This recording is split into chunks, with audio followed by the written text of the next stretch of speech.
दोस्तों नमस्कार। नंदिनी क्लासेस साहित्य चैनल में मैं डॉक्टर यशोकृति हजारे आप सभी का बहुत बहुत स्वागत करती हूँ। यदि आप मेरे चैनल में नए हैं तो चैनल को सब्सक्राइब, लाइक और कमेंट जरूर करिए ताकि सबसे पहले आपको नोटिफिकेशन प्राप्त हो। टेलीग्राम में भी सर्च कर सकते हैं। टेलीग्राम इंग्लिश में सर्च करिएगा नंदिनी क्लासेस डॉट साहित्य। यहाँ पे आपको बहुत ही महत्वपूर्ण प्रश्न दिए जा रहे हैं।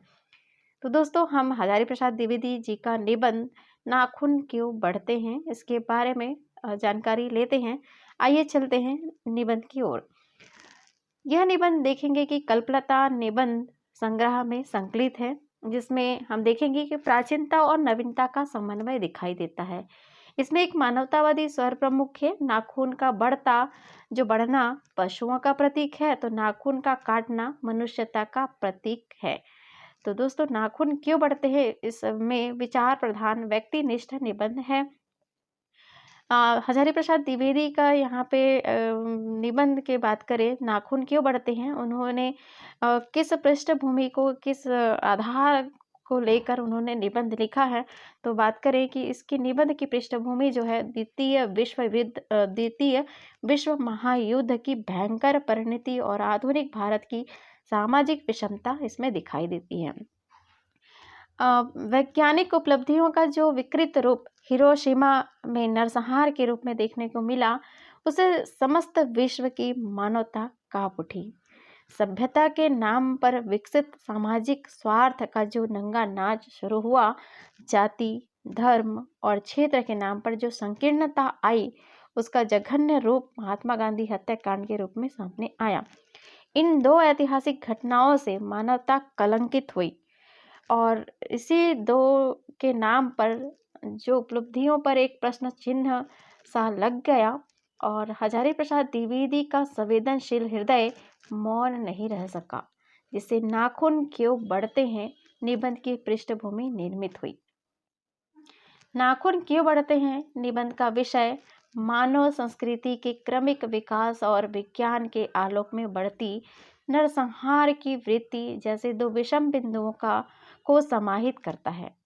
निबंध में पूर्वार्ध का संबंध मानवता के ऐतिहासिक विकास क्रम और उत्तरार्ध का संबंध सामाजिक विषमता से है। अपने अन्य निबंधों की भांति द्विवेदी जी इसमें भी अतीत से आरंभ कर वर्तमान तक पहुंचते हैं। तो दोस्तों इसमें आप देखेंगे कि हजारी प्रसाद द्विवेदी की कल्पलता 1951 में ये रचना लिखी गई है। तो आप इसको नोट कर सकते हैं। 1951 में यह रचना लिखी गई है, जिसमें 20 निबंध संकलित है। नाखून क्यों बढ़ते हैं निबंध जो है इसमें आप देखेंगे, और आम फिर बहरा गए भी इसमें संग्रहित है। तो और भी रचनाएं संग्रहित है, 20 रचनाएं हैं हालांकि, लेकिन नाखून क्यों बढ़ते हैं और आम फिर बहरा गए आप इसके बारे में जान सकते हैं। तो चलिए अब नाखून क्यों बढ़ते हैं इसके बारे में जानते हैं। इस निबंध में क्या है। नाखून क्यों बढ़ते हैं। बच्चे कभी कभी चक्कर में डाल देने वाले प्रश्न कर बैठते हैं। अल्पज्ञ पिता बड़ा दयनीय जीव होता है। मेरी छोटी लड़की ने उस दिन पूछ दिया कि आदमी के नाखून क्यों बढ़ते हैं, तो मैं कुछ सोच नहीं सका। हर तीसरे दिन नाखून बढ़ जाते हैं। बच्चे कुछ दिन तक अगर ना उन्हें बढ़ने दे तो माँ बाप अक्सर उन्हें डांटा करते हैं, पर कोई नहीं जानता कि ये अभागे नाखून क्यों इस प्रकार बढ़ा करते हैं। काट दीजिए, वे चुपचाप दंड स्वीकार कर लेंगे, पर निर्लज अपराधी की भांति फिर छूटते ही सेंध पर हाजिर। आखिर ये इतने बेहया क्यों हैं। कुछ लाख ही वर्षों की बात है, जब मनुष्य जंगली था, वनमानुष जैसा। उसे नाखून की जरूरत थी। उसकी जीवन रक्षा के लिए नाखून बहुत जरूरी थे। असल में वही उसके अस्त्र थे, दांत भी थे, पर नाखून के बाद ही उनका स्थान था। उन दिनों उसे जूझना पड़ता था, प्रतिद्वंदियों को पछाड़ना पड़ता था। नाखून उसके लिए आवश्यक अंग था। फिर धीरे धीरे वह अपने अंग से बाहर की वस्तुओं का सहारा लेने लगा। पत्थर के ढेले और पेड़ की डालें काम में लाने लगा। रामचंद्र जी की वानरी सेना के पास ऐसे ही अस्त्र थे। उसने हड्डियों के भी हथियार बनाए थे।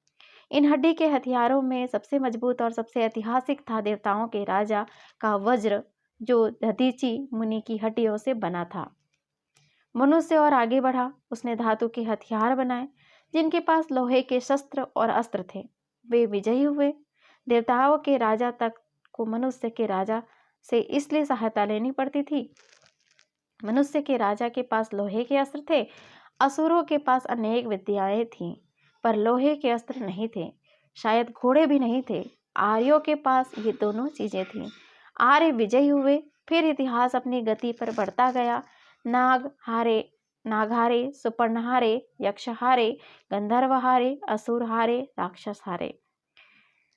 लोहे के अस्त्रों ने बाजी मार ली। इतिहास आगे बढ़ा। पलीते वाली बंदूकों ने, कारतूसों ने, तोपों ने, बमों ने, बमवर्धक वर्षक वायुयानों ने इतिहास को किस कीचड़ भरे घाट तक घसीटा है, यह सबको मालूम है। नखधर मनुष्य अब एटम बम पर भरोसा करके आगे की ओर चल पड़ा, पर उसके नाखून अब भी बढ़ रहे हैं। अभी प्रकृति मनुष्य को उसके भीतर वाले अस्त्र से वंचित नहीं कर रही है। अभी याद दिला देती है कि तुम्हारे नाखून क्यों भुलाया नहीं जा सकता। तुम वही लाख वर्ष पहले नखदंतावलंबी जीव हो, पशु के साथ एक ही सतह पर विचरने वाले, चरने वाले। ततः कि मैं हैरान होकर सोचता हूँ कि मनुष्य आज अपने बच्चों को नाखून न काटने के लिए डांटता है। किसी दिन कुछ थोड़े लाख वर्ष पूर्व वह अपने बच्चों को नाखून नष्ट कर पर डांटता रहा होगा। लेकिन प्रकृति है कि वह अब भी नाखून को जिलाए जा रही है, और मनुष्य है कि अब भी उसे काटे जा रहा है। वे कमबख्त रोज बढ़ते हैं, क्योंकि वे अंधे हैं, नहीं जानते कि मनुष्य को इससे कोटि कोटि गुना शक्तिशाली अस्त्र मिल चुका है। मुझे ऐसा लगता है कि मनुष्य अब नाखून को नहीं चाहता। उसके भीतर बर्बर युग का कोई अवशेष रह जाए, यह उसे असह्य है। लेकिन यह कैसे कहूँ, नाखून काटने से क्या होता है? मनुष्य की बर्बरता घटी कहाँ है? वह तो बढ़ती जा रही है। मनुष्य के इतिहास में हिरोशिमा का हत्याकांड बार बार थोड़े ही हुआ है। यह तो उसका नवीनतम रूप है। मैं मनुष्य के नाखून की ओर देखता हूँ तो कभी कभी निराश हो जाता हूँ। ये उसकी भयंकर पाशवी वृत्ति के जीवन प्रतीत है। मनुष्य की पशुता को जितनी बार भी काट दो, वह मरना नहीं जानती। कुछ हजार साल पहले मनुष्य के नाखून को सुकुमार विनोदों के लिए उपयोग में लाना शुरू किया था। वात्स्यायन के कामसूत्र से पता चलता है कि आज से 2000 वर्ष पहले का भारतवासी नाखूनों को जम के संवारता था। उनके काटने की कला काफी मनोरंजक बताई गई है। त्रिकोण, वर्तुलाकार, चंद्राकार, दंतूल आदि विविध आकृतियों के नाखून उन दिनों विलासी नागरिकों के न जाने किस काम आया करते थे। उनको सिकथक, मोम और अलकतक आलता से यत्नपूर्वक रगड़ कर लाल और चिकना बनाया जाता था। गौंड देश के लोग उन दिनों बड़े बड़े नखों को पसंद करते थे, और दक्षिणा तक लोग छोटे नखों को।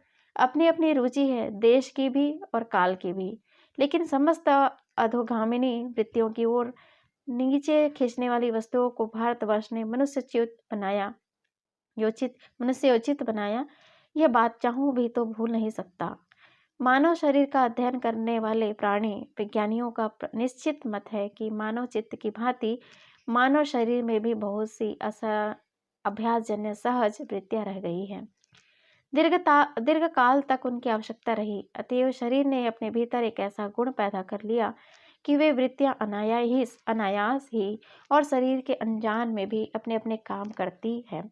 नाखून का बढ़ना उसमें एक है, केश का बढ़ना दूसरा है, दांत का दोबारा उठना तीसरा है, पलकों का गिरना चौथा है। और असल में सहजात वृत्तियां अनजान की स्मृतियां को ही कहते हैं। हमारी भाषा में भी इसके उदाहरण मिलते हैं। अगर आदमी अपने शरीर की, मन की और वाक की अनायास घटने वाली वृत्तियों के विषय में विचार करे तो उसे अपनी वास्तविक प्रवृत्ति पहचानने में बहुत सहायता मिले। पर कौन सोचता है? सोचना तो क्या, उसे इतना भी पता नहीं चलता कि उसके भीतर नख बढ़ा लेने की जो सहजात वृत्ति है वह उसके पशुत्व का प्रमाण है।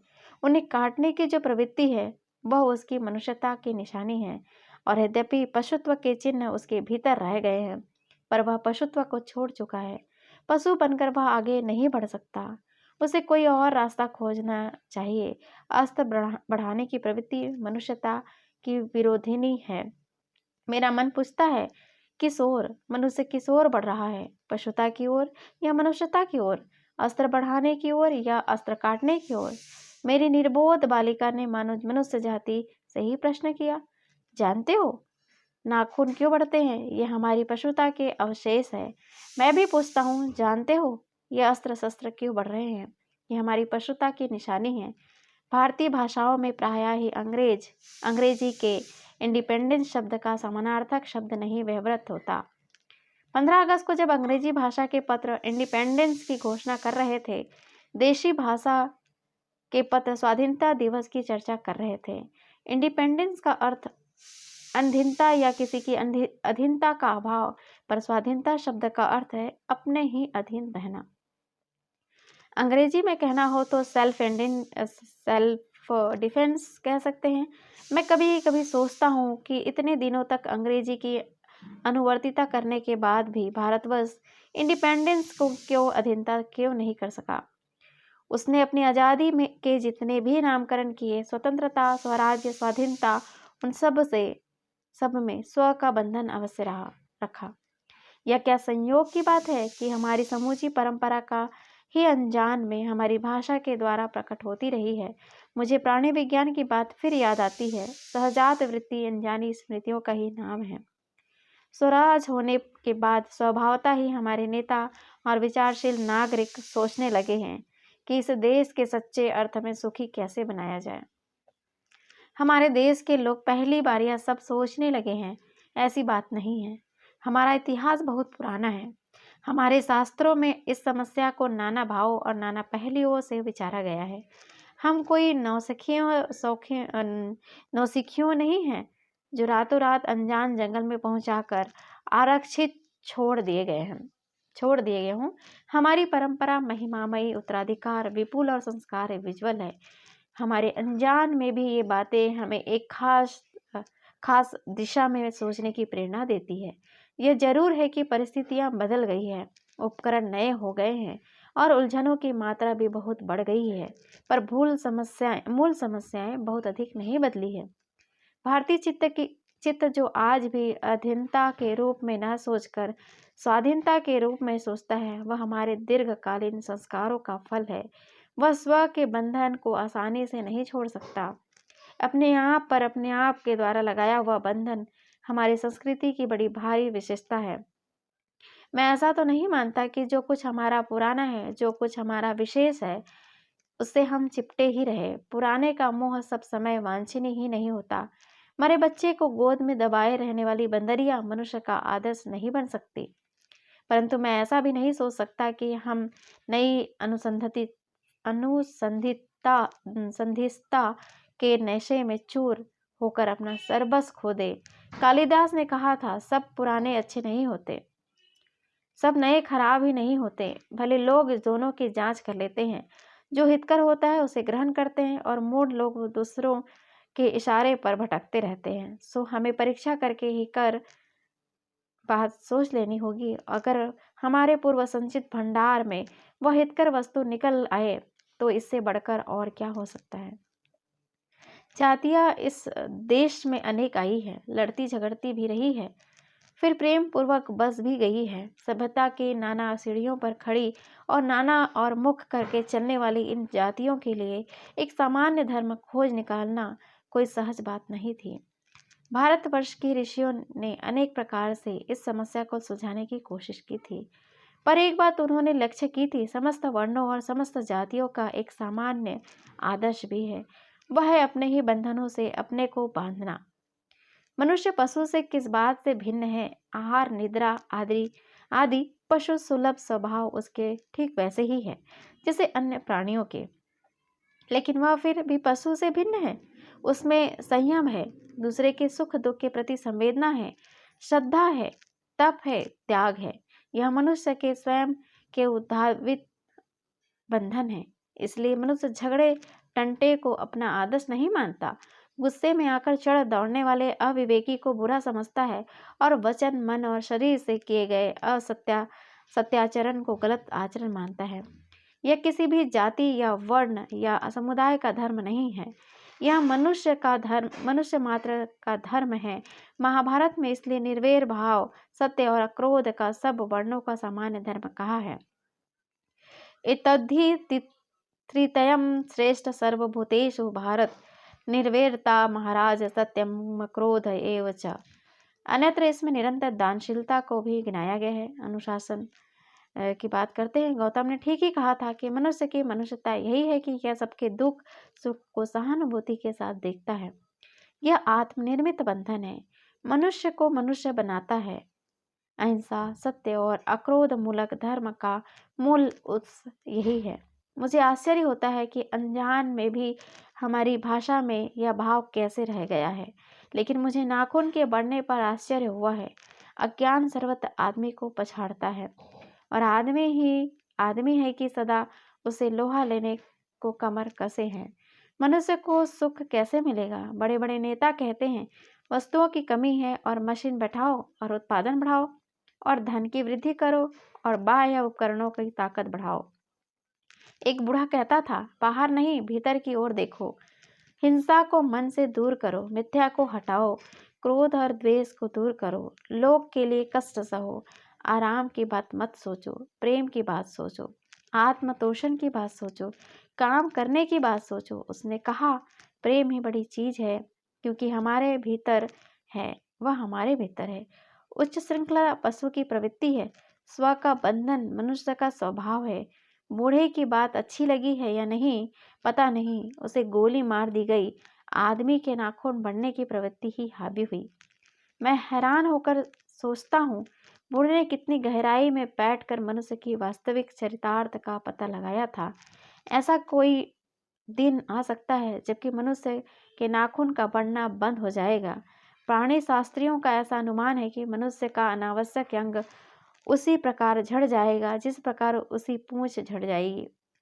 उस दिन मनुष्य की पशुता भी लुप्त हो जाएगी। शायद उस दिन वह मरणास्त्रों का प्रयोग भी बंद कर देगा। जब तक इस बात से छोटे बच्चों को परिचित करा देना वांछनीय जान पड़ता है कि नाखून का बढ़ना मनुष्य के भीतर की पशुता की निशानी है और उसे नहीं पढ़ने देना मनुष्य की अपनी इच्छा है, अपना आदर्श है। बृहत्तर जीवन में रोकना मनुष्यत्व का तकाजा है। मनुष्य में जो घृणा है, जो अनायास बिना सिखाए आ सकती है, वह पशुत्व के द्योतक है और अपने को संयत रखना, दूसरों के मनोभाव का आदर करना मनुष्य का स्वधर्म है। बच्चे यह जाने तो अच्छा हो कि अभ्यास और तप से प्राप्त वस्तुएं मनुष्य की महिमा को सूचित करती है। सफलता और चरितार्थ में अंतर है। मनुष्य मरणास्त्रों के संचयन से, बाह्य उपकरणों के बाहुल्य से उस वस्तु को भी पा सकता है जिसे उसने बड़े आडंबर के साथ सफलता का नाम दे रखा है। परंतु मनुष्य की चरितार्थ प्रेम में ही मैत्री है, त्याग में है, त्याग में है, अपने को सबके मंगल के लिए निशेष भाव से दे देने में है। नाखूनों का बढ़ना मनुष्य की उस अंध असहजात वृत्ति का परिणाम है जो उसके जीवन में सफलता ले आना चाहती है। उसको काट देना उस स्वनिर्धारित आत्मबंधन का फल है जो उसे चरितार्थ की ओर ले जाती है। नाखून बढ़ते हैं तो बढ़े, मनुष्य उन्हें बढ़ने नहीं देगा। तो दोस्तों, इस तरह से हजारी प्रसाद द्विवेदी जी का निबंध है, नाखून क्यों बढ़ते हैं। यदि चैनल उपयोगी लगे तो चैनल को सब्सक्राइब, लाइक और कमेंट जरूर करिए। और दोस्तों, आप मेरे वीडियो को सुनने के लिए बहुत बहुत धन्यवाद, शुक्रिया, थैंक यू।